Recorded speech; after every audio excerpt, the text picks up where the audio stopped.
As you may have heard, Lexus is up in the ante on their flagship SUV, the LX.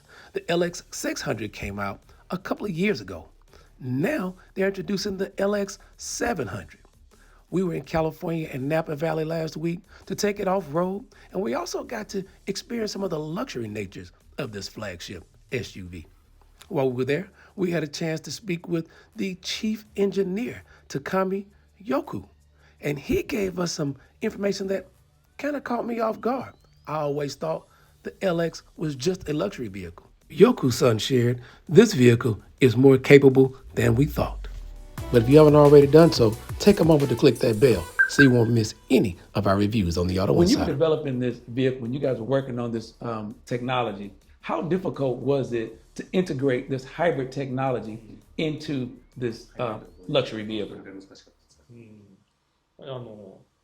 まず LX っていう車。 So first, the LX was the only vehicle in our lineup that wasn't electrified. And because Lexus is moving towards carbon neutrality, being able to electrify was a very important goal for us. で、じゃあその簡単にハイブリッド化すればいいかな。 But then, having said that, it wasn't as easy as, okay, let's put a hybrid in it. なんか LX であること、それが第一。 So first and foremost, this car is an LX. なんで LX といえば本当に And you mentioned, even the 470 before, but the LX stands for ultimate reliability, durability, and off-road performance. So we have to maintain those standards. だからこそハイブリッド。 And so the hardest part and the most important part for us was, even though we put a hybrid in it, we make sure we protect those values that the LX has brought to us in the past. So with that in mind, let's talk about the omotenashi. How did that philosophy play a role in this new Lexus with thinking about the eco-friendly nature of it and the luxury nature and hospitality of it? おもてなしか。まあレクサスの車である以上。 So first and foremost, by default, being a Lexus vehicle, omotenashi is almost built in to all of the cars that we create. でそのまあレクサスブランドじゃないですけど。 So, one example would be some other vehicles not from the Lexus brand, but also share the GAF platform. They had received feedback and comments where the step in the back where the battery is in the luggage cargo area it was a little bit of an inconvenience. Yes. They felt that something more could be done. なのでこの 700H を企画するときには。 And so for us, omotenashi is not about being bold and brazen. It's about the little details. So what we did was on the third row, we added that extra extension in that flap to make sure that we could make multiple, give it a little bit more versatility. So that's one example, trying to add omotenashi. Let's talk about versatility. From my vantage point, being customer facing always, I see the LX as a luxury SUV. Most people who purchase this vehicle use it as a luxury vehicle. The Lexus LX being such an urban vehicle, why did Lexus decide this time we would go with this over trail and take it further for off-roading? なんで私自身はレクサスLX という車を。 Him personally, as chief engineer, he doesn't look at the LX as an on-road vehicle. Okay. なぜかっていうと北米。 So, looking at the usage cases, not only in North America, but just worldwide, there's all kinds of various ways to use it. 本当にその激しい路面を And 走って。 really harsh environments. でそして無事に目的地に着いて帰ってくる。 And many cases where you go to your destination, but you have to make it home alive. それがLX の進化。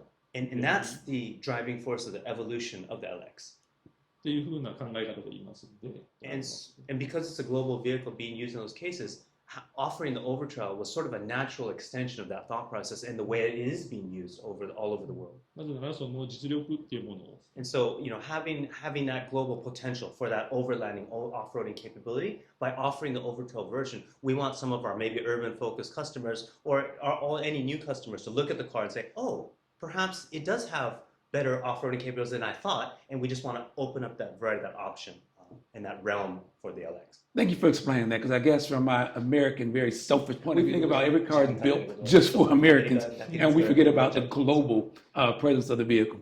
With that, my last two questions. Yeah.